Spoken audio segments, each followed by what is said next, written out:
hopes and aspirations into that first contest, and could you ever foresee your name to be linked with Eurovision? No. The next. No, to be honest, the Eurovision I grew up with was a gateway. The only way for someone more middle of the road. Unless you were in a rock band in Ireland, you went and lived in London, like Thin Lizzy or bands like this. Eurovision was the way for someone like myself to open a door into Europe, to try and get in a career that spanned outside of Ireland, which has, much as I love Ireland, has 3.5 million people. It doesn't take long to do the circuit, you know. And when I went into it, it really wasn't about fame when you went in. I mean, the first song that I went in with, What's Another Year, was originally a country song. When I heard it sung, it was sung by a guy called Jim O'Neill, who was a DJ with RTE. And because he was working for RTE, they thought it was incestuous. He was not allowed to sing in the contest. And then I think they wanted a country singer called Glenn Curtin to sing it, and he didn't want to do it because he didn't believe in the song. And then the song was offered to me.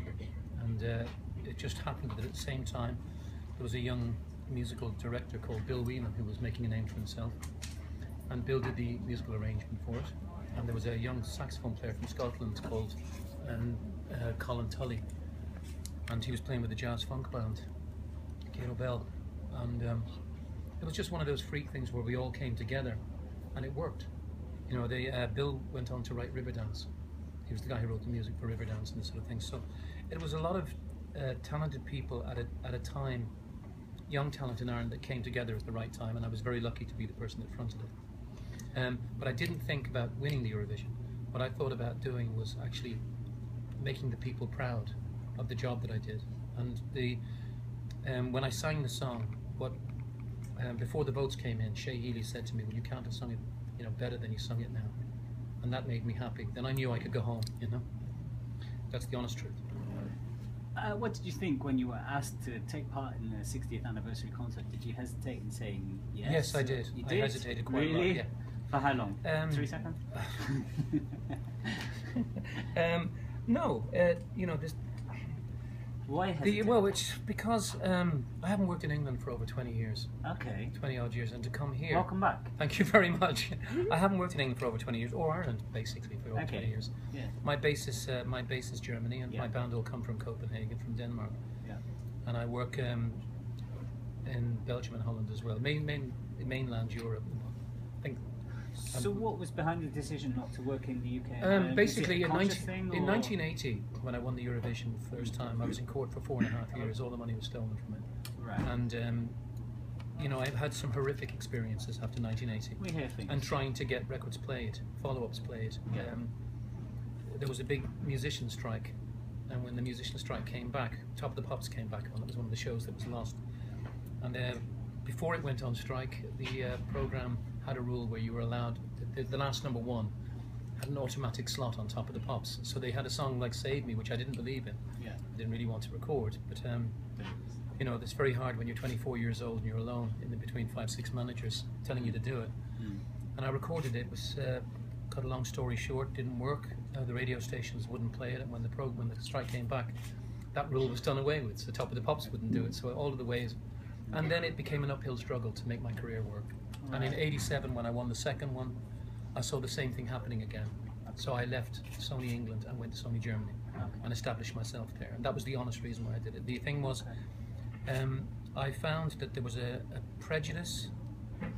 Maybe prejudice is the wrong word. You weren't taken seriously. I didn't fit by the UK. By the UK. Okay.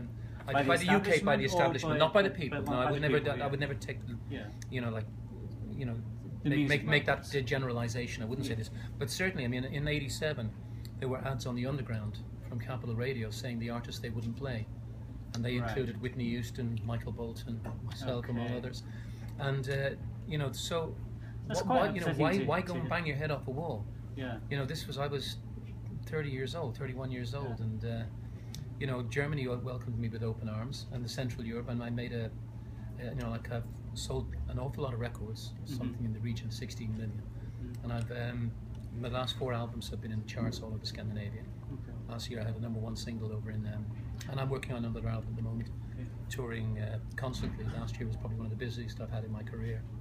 So you were asking me why did I hesitate when I was coming back in? Well, because basically, you know, I don't work here. Yeah. I don't have anything to promote. Okay. And you know, like my experience with the press has not been, you know, one of the I best. hope we're nicer now. You know, well, it hasn't been. You know, like I'd be lying in Ireland or in England, and I found that, you know, it's not something that I have to put up with. So I choose not to. Yeah. Nice answer. Thank you. It's the truth. Yeah. Don't any point in lying to you. No. You know? How would you compare the Eurovision stages that you performed in your era compared to the stages? I think it's very reflective of where music is now. I think in '80, I loved the orchestras. I loved the dignity of the orchestra. I mean, I still get into trouble. I know you were with the EBU people earlier on, and I still get into trouble with the EBU for going on about the orchestras. But the orchestras, for me, added a certain sense of occasion. This show tonight, one of the things that did actually convince me to it was the band work and real musicians playing and not being asked to with the backing track. They're so, and you know, the musicians are so great, but they bring, live music will always bring the best out of an artist if you can sing. The feeling of watching a conductor start up an orchestra and people shifting in their seats before you start singing is something that I wish an awful lot of artists today could experience. Touring with the Royal Philharmonic Orchestra was one of the highlights of my career. Singing for the Queen of England under the baton of with David Bell and Alan Ainsworth, under the baton of Alan Ainsworth, who used to be the God rest their souls, they're both gone now. But those were for me the highlights of my career. I learned more in England from the likes of David Bell and Alan Ainsworth that have stood me in good stead and allowed me to have the career that I've had, and I will always be grateful to England for that. And I'll always, you know, remember my time here and the work that I've done with a great sense of pride, as I will remember my 3 Eurovisions. But where the Eurovision is now is reflective of where the music industry is. Nowadays, the biggest TV shows you have are X Factor and The Voice and Pop Stars. The Eurovision is a backing track show. So coming on to how Eurovision is now, how do you feel RTE's selection process is now? I think it's rubbish. And what do you think of this year's entry? I think the entry this year is great. Yeah, I think she's a lovely girl. Yes, I think it's. I'm not sure it's the strongest song in the world. Okay. But I think the girl is beautiful, she's a lovely voice, and I think that it's we're going back to what we used to do well, which is sing a song. You know, you know no disrespect to Jedward or the other people, they fit into a category. Yeah, that's the more pop option, and I've always felt that Ireland is better with the sort of more the real thing, and I think they've gone back to that. And I really hope, for the sake of music in Ireland, that this girl does well this year. But I do think that Ireland turned the Eurovision selection into a farce years ago when they changed it into Eurostar. They changed it into a kind of ex-pop stars and things like this, and they used to end up with 2 singers from different parts of Ireland competing against either of them. And no song. And the reality of it is it's a song contest. You find a song and then you get the singer to sing it. So they were putting the cart before the horse. I feel that you've asked the question, so I'll answer it.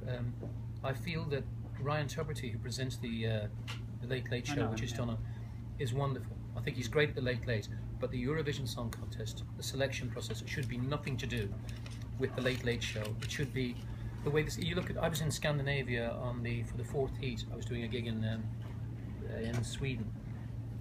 I can't remember the name. It's Vecchio. I'm sort of. Did I get that right?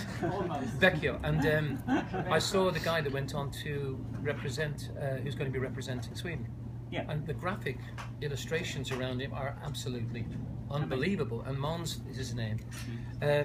You know, the effort that is put into the Swedish Song Contest and the Scandinavians into the presentation and the selection is something that everybody could take a leaf out of. At the end of the day, the Eurovision, you can slate it, you can say whatever you want. I'm a very proud Irishman. Good. And I think that something goes outside of Ireland that carries the name of Ireland deserves for, you know, the rest of us to feel proud of it as well. And I really dislike what they have done with that in Ireland in general. We're lucky enough that we've had the likes of U2, Van Morrison, Gary Moore, Tim Lizzy, you know, Phil Lynott. You know, you may not quite like Christopher or me, but we've all been successful, you know, like on different levels. And you know, you look at the influence that the Irish music has had abroad, even the written word for the likes of Oscar Wilde and George Bernard Shaw and things like this. For such a small country, we've had such an influence in the arts. It's something that we've always been very proud of, and I think that certainly the powers that be, and not the people, the powers that be, have let the country down in the last 15, 20 years. There was a great rumour in the early 90s where Ireland just kept on winning it, and they were going... That wasn't a rumour, that was a fact. They were saying it's bankrupting the country. Oh, that's rubbish. You just asked the EBU, that's rubbish. You know, I've got all that. And the reason that RTE can still do TV shows is we won the Eurovision, we paid for the cameras. That's rubbish. I think sort of, you know, it's a bit like England saying that they don't want to win the Eurovision Song Contest. Maybe some people don't, but I guarantee there are people involved in the staging of this TV show that would love to have the Eurovision here. They'd love to have it. I think we all want to win I know, it. but this is, but you know, but that's the same thing as saying it in Ireland. I mean, the people want to win it. You know, like the thing is, I do remember going to the Eurovision in '87 and being told by somebody from RTE very high up, "I hope you come a close second." I do remember that. But you know, the thing is that the reality of it is that the benefits from winning it, the focus the following year on your country and your you know the stuff that's in your country, the tourism in your country alone. I mean, Ireland is just we're coming out of a terrible recession and terrible sort of financial hole that we've dug ourselves into, and anything that's going to, you know, like bring people back in and we can sell Ireland for what it, you know, the best part of Ireland, which is our people and our country. That's always been, you know, like the best sellable thing that we've ever had from Ireland, our young people and our country, and our sense of humour. And sorry, beg your pardon. No, I'm Please. sorry. I was just like, given some of your reservations, do you still get quite involved in like watching the show and going along? Or No, I never did. You never did. No, No, I did. That's why I've always found that a kind of a little bit embarrassing, because I've won the song contest 3 times. People ask me, like I'm this big fountain of knowledge about Eurovision. Mr Eurovision. But I'm not. I mean, I won it. I didn't vote for the songs. I won it. Yeah. I sang them. You know, the thing is, and not one of the songs that I won with did I ever write for the Eurovision. I mean, Hold Me Now I wrote in Wandsworth Common at a time, and the reason I wrote Hold Me Now was because I was with a record company, and the songs they kept giving me gave me, you know, they were effortless.